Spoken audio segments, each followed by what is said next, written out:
You want to get into the story, Borky? Yeah, this is my favorite off-season content that I've probably ever read because it made me think. Ever? Possibly ever. Because I joke about list season, that's just good fodder. But this is actually good because every single game that they list here, I remember.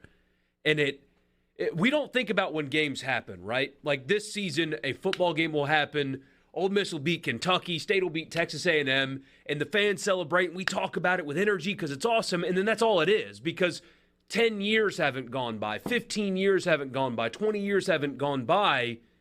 And individual games sometimes mean so much more than just a win or a loss.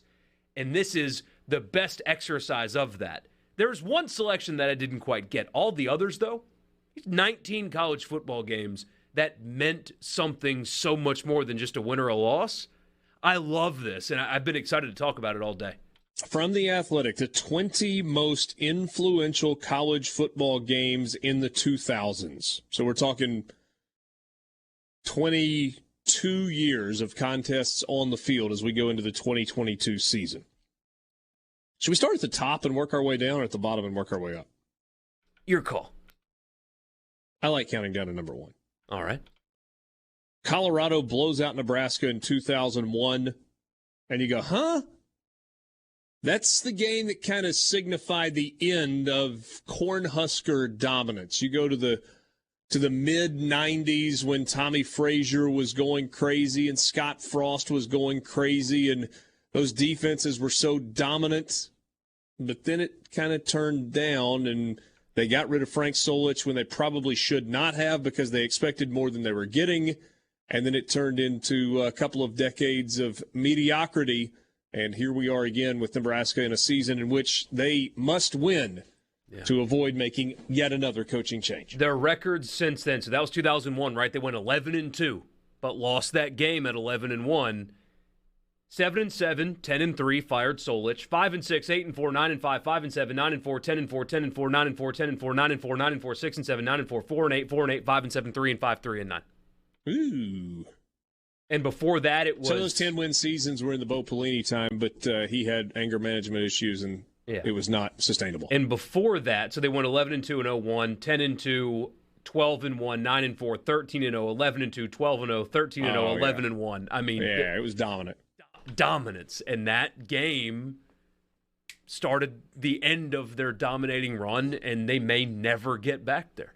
Coach Osborne turned into Senator Osborne, turned into advisor to the program, but it certainly is not like it was when Tom Osborne was running the program there in Lincoln, Nebraska. Number 19 on the list. This game's significant because it was the impetus to change the overtime rule. 2018, Texas A&M and LSU in College Station.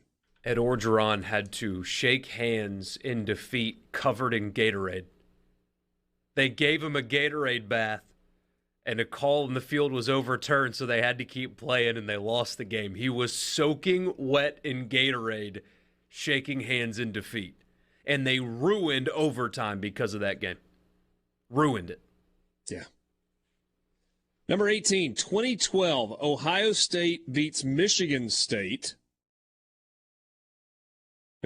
Yeah, this is one of the two selections I didn't like. Apparently, this was Urban Meyer's. That was an Urban Meyer team, and that was not a good Ohio State team, and they went undefeated. And so apparently, that's when the rest of the Big Ten decided they're not even good, and they're beating us. Yeah. And so the monetary investment in facilities and coaches and salaries after that season around the Big Ten started to really jump up. And the guys at The Athletic point to that game being Ohio State's not even good, and yet they're beating us. We have to change or else they're going to own us forever. And they still kind of do, but still. Number 17 on the list, Ohio State beating Notre Dame in the Fiesta Bowl in 2015. The game, not so much why. It was an injury that happened in that game. That's when Jalen Smith was seriously injured and kind of started the trend of opt-outs in a bowl game. That was not a thing in the early 2000s. It certainly wasn't a thing in the 90s, 80s, 70s, 60s. It wasn't a thing even in the aughts from 2000 to 2010 in the mid-teens. It's in the last 7 years that opt-outs in bowl games have become so incredibly prevalent. I think that's a really good reason for this game to be on this list. Absolutely. Tore 2 ligaments in his knee, was going to be a first-round pick. I honestly, off the top of my head, I don't remember where he went, but it was not in the first round. Number 16 on the list. You know, if a group of 5 team is going to make it to the playoff, 1, they have to have a magical season. 2, they cannot lose. And 3, in addition to having a magical year and not losing, they better beat somebody on the schedule. Cincinnati over Notre Dame last year gave the Bearcats the boost they needed to actually get into the tournament, to be one of the 4 teams selected to the college football playoff. They had a magical season. They went undefeated. They had a win against Indiana. They had the win against Notre Dame. Both of those were on the road, and that was enough to go along with that undefeated magical season to ultimately get Cincinnati into the playoff. Because you remember, Notre Dame was really close to being a playoff team as well. Like, they were just on the outside looking in, and you go, well, hold on now. If Notre Dame is so close to being in the playoff and this team actually beat Notre Dame, kind of strengthens the argument for Cincinnati. They scheduled well. They won the games they had to win. They didn't have a blemish on their record, and they got in. Yeah. And Jalen Smith, I just looked it up to verify. So he was supposed to be a top 5 pick, fell to the second round. That's a multi-million-dollar loss, and that was the trigger. But, yeah, I like that they included that here. There was a thought, hand raised, I didn't think that a group of 5 team was going to get into the playoff. I just didn't think that they had access to it in its current form. And it's basically impossible to get in anyway because Cincinnati had to go undefeated for 2 seasons to get into the playoff. Yeah. But that's still that's the win, the catalyst for them getting in. So really significant moment. And so the college football playoff people will tell you, see, of course it's possible. Oh, come on now. Yeah. I mean, you got to have the perfect storm and then some. We'll keep looking at this list when we come back. We'll pick it up with number 15. Sports Talk Mississippi, in which they ranked the 20 most influential college football games of the 2000s. We made it to number 15. Number 15 on the list, Ohio State beating Michigan in 2006. This game was in Columbus. It was number 1 versus number 2, and the winner was headed to the national championship game. Not to the playoff. This was BCS championship game era. Yeah. Ohio State won the game, and they advanced to the national championship game against Miami, right? 06 was Florida, which we'll get to here in a little while. But, yeah, you may remember that game. It was 42-39 was the final score. So, epic game. But the pictures, if you Google them, the field storming was one of the best field storming images of all time. Every inch of the area that is not stadium is covered with people, with the exception of 2 diamonds where police were protecting the goalpost. Otherwise, there is a human being standing on it. Anyway, it's a really cool image that has stuck with me over the years. That is a big fan base. That is a big game. And when they choose to storm the field, it gets covered in a hurry. Number 14 on the list, Clemson over Alabama in the 2018 national championship game. You may remember from that 2018 2018 playoff. All 3 games were blowouts. You had 2 semifinals that were blowouts. The national championship game was a blowout, and that is when people started talking about the possibility of expanding the playoff. Mm-hmm. The committee formed, or that group that included Greg Sankey, the commissioner of, not the commissioner, the athletic director at Notre Dame, Swarbrick. Jack Swarbrick. And 2 others. That's when that whole deal got started. And then it got derailed. Bob Bowlesby and Craig Thompson. That's right. Two, right. And then it got derailed by Texas and Oklahoma joining the SEC. And COVID obviously also, disrupted things. But that was the playoff. It was early 2019, but for the 2018 season, that was when they decided, okay, enough's enough. This is not a good product. Alabama over Clemson in the 2015 national championship game. That's number 13 on the list. You're not so sure why it belongs there. Yeah, they talked about how Nick Saban hadn't really established his dominance until that win, and that's when you knew he was the greatest coach of all time. Sure, that's fine. I don't think it belongs in the top 20, though. Number 12, Alabama over Clemson in the 2008 season opener. It was the Saban Has Arrived game, a 24-point win with players including Julio Jones and Mark Ingram. Tommy Bowden got fired a few weeks later and was then replaced by interim head coach Dabo Swinney, who went on to be named head coach and has been ever since. Yeah. There are a lot of things that got set in motion because of the season opener in 2008. Yeah, that's a really good choice. I mean, most of these you lean on like championship games and stuff, but yeah, I remember living in South Carolina back when they hired Dabo Swinney. So not just when Bowden got fired, but when they hired Swinney, there was a very similar reaction to what you got here. Why are you promoting the interim? You're Clemson. You should do better than that. This is a nobody wide receiver coach. Pat Forty gave it an F grade on ESPN during their coaching carousel grades, and he elevated them to elite. Yeah. Sometimes it just takes a while to figure it out, right? Yeah. Number 11, USC over Notre Dame, 2005. The Bush Push game. You remember that one? It was cold. Yeah. It was dark. A great scene. The grass was like 7-8 inches tall because they thought it was going to help slow down Southern Cal's speed. I remember that. It feels like it slows everybody down, right? Equal parts. So if you're super fast, it slows you down, but the slow guy gets even slower? You would think, right? Like, it's not like the Notre Dame defensive backs were able to catch up to Reggie Bush because the grass was taller.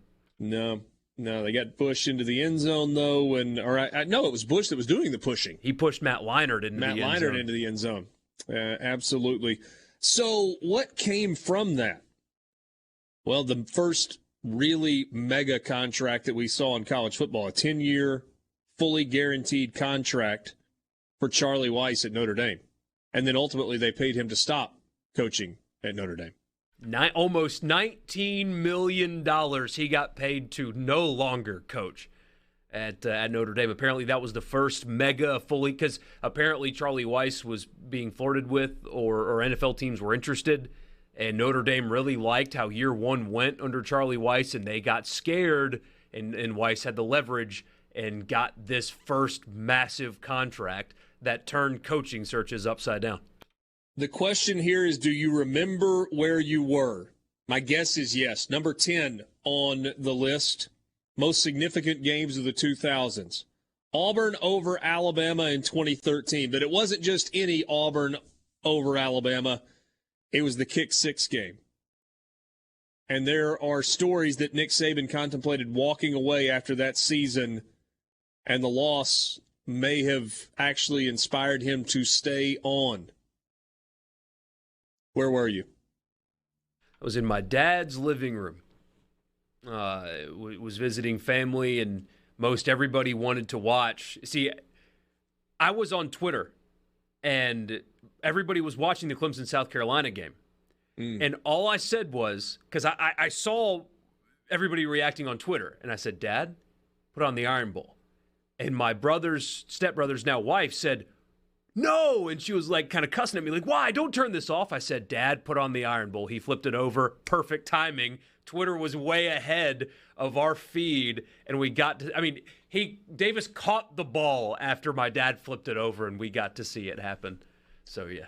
So I was in New York City. Egg Bowl was on Thursday night. Ole Miss was playing in a basketball tournament at Barclays Center. David Kellum and I jumped on a plane first thing Friday morning. We went to New York. And I think Jane was on that trip too, and had a great time. So was it Friday or Saturday? That was Saturday, right? Yes. That wasn't one of the years where they played the Iron Bowl on a Friday. I believe that was a Saturday, yes. I think it was Saturday. Yeah, that's right. So basketball game ends. I've got it pulled up on the computer, and I'm walking out of Barclays Center on the floor, hoping that the internet connection is going to hold. And I am sitting on the bus in the basement, the bowels of Barclays Center in Brooklyn. And all of a sudden, there are like 20 people huddled around me looking at the computer screen, watching the end of that game on the computer. It happens. We're leaving.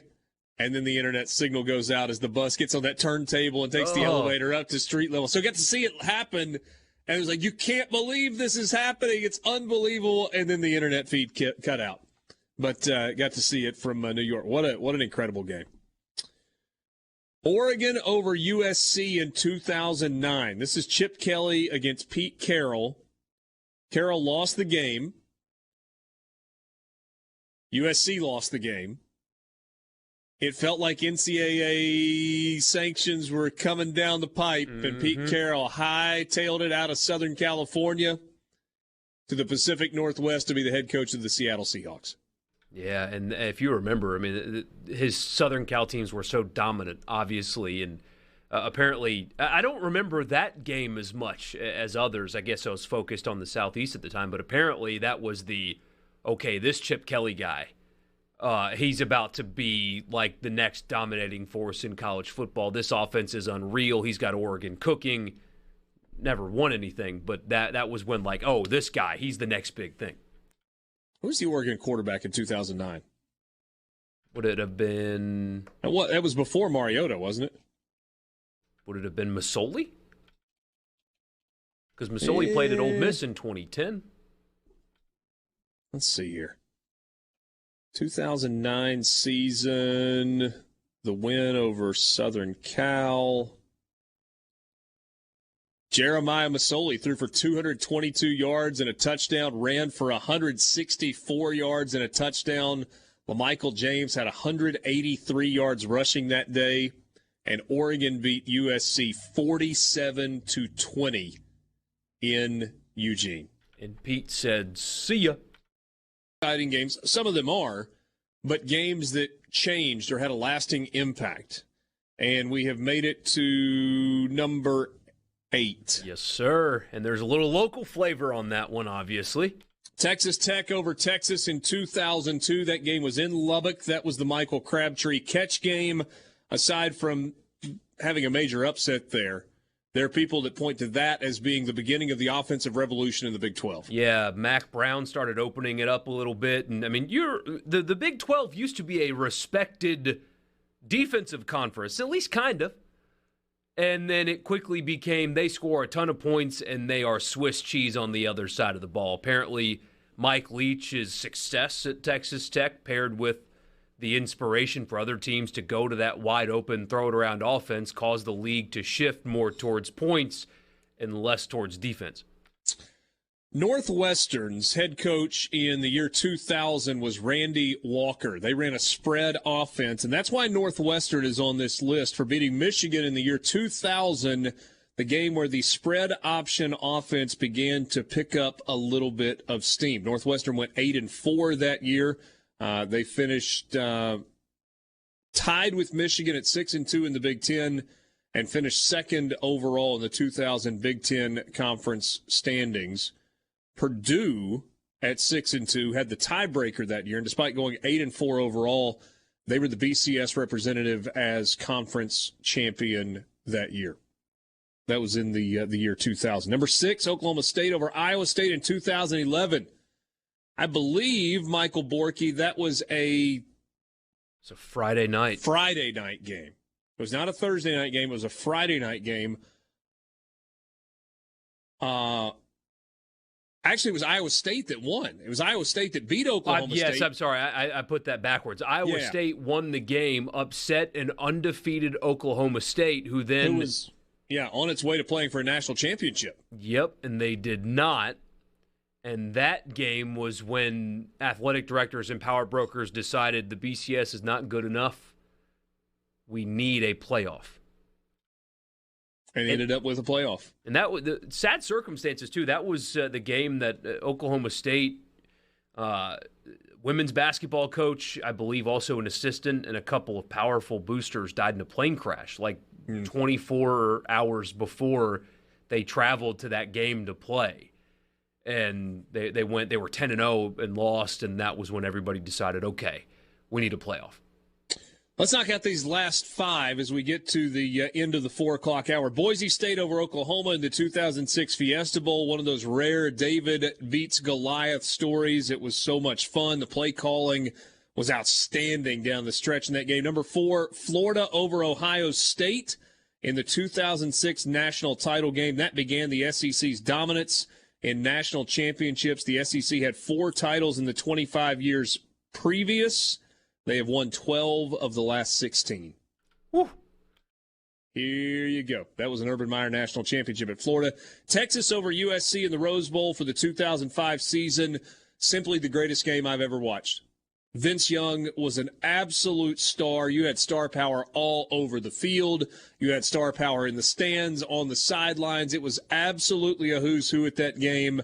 Vince Young, 467 yards of total offense. Texas over USC to win a national championship, which is not something that Texas has done a lot of in the last 50 years. Nope. 2007, Appalachian State over Michigan. The debut game on the Big Ten Network, arguably the biggest upset in college football history.